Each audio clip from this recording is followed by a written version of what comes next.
اگر نات کوین رو از دست دادی اشکالی نداره، بیا یه ربات جدید بهت معرفی کنم که کلی بهتر از نات کوین و قرار سود فوق العاده ای بده. سلام، مهداد باهوش هستم و به یک ویدیو دیگه خیلی خوش اومدید. یک ویدیو هم توی سری ضبط کردم، یک ربات جدید مورد حمایت شبکه سولانا، ارز معتبر حمایت کنندش هست و بهتره که هرچی زودتر شروع کنید و تازه وارد شده و بهتره که خیلی سریع برید جمع آوری کنید. هیچ مشکلی هم نداره، دقیقا مشابه نات کوین هستش. من لینک رو تو چنل تلگرام و همینطور توی توضیحات ویدیو براتون قرار دادم. در ضمن توی چنل تلگرامیمونم کلی جایزه و کد تخفیف و اینا میدم که حتما عضوش بشید.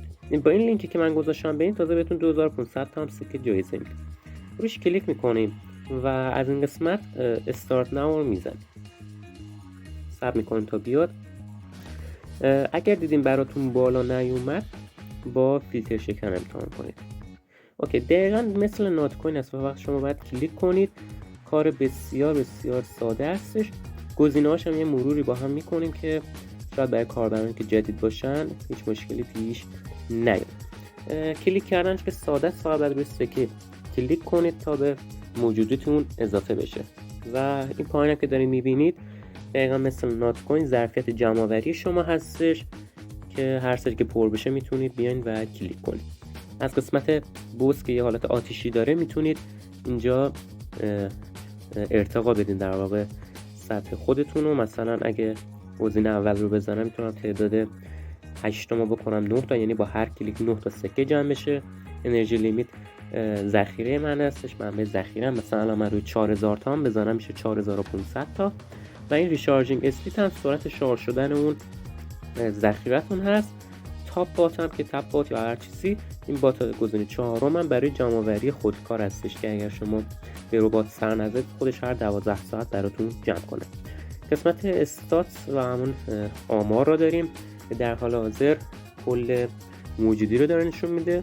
تعداد پلیراش 2 میلیون تا هستش که خیلی خوبه. کاربران روزانه 1 میلیون تا و تعداد کاربران آنلاین هم فعلا 25000 نفر.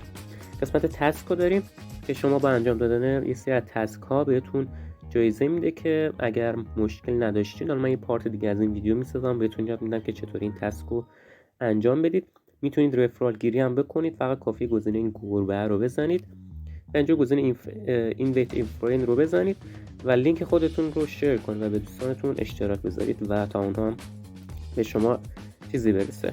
مثلا اینجا یکی از دوستانم 14000 تا جمع کرده که خیلی هم خوب. من چند نفر دیگه هم دعوت کردم و اکانت های دیگه هم و یه سری چیزا دیگه هم داره و اگه ندیدید نیومد با فیلتر شکن بید. فعلا تازه شروع کرده کار خودش رو، دقیقا مثل نات کوین. نات کوین هم همینطور خیلی گفتن که الکیه و همینطور که میبینید الان خیلی دارن خرید فروشش رو انجام میدن و هیچ مشکلی هم نداره. اینم از این ویدیو. امیدوارم از این ویدیو لذت کافی رو برده باشه. یه ویدیو خیلی طولانی و سریع و فقط صرفا جهت معرفی این ربات بود، پس پیشنهاد می‌کنم از دستش ندید و توش فعال باشید و حتما سکاتون رو جمع کنید که مثل نات کوین پشیمون نشید. اینم از این ویدیو. امیدوارم از این ویدیو لذت کافی رو برده باشید. لایک، فالو، سابسکرایب، دنبال کردن، کامنت گذاشتن، هر چیزی که هست رو درو کنید. کامنت هم بذارید اگه مشکلی داشتید توی ربات، هر سوالی داشتید بپرسید، حتما پاسخ میدم. و تا ویدیو دیگر بدرود.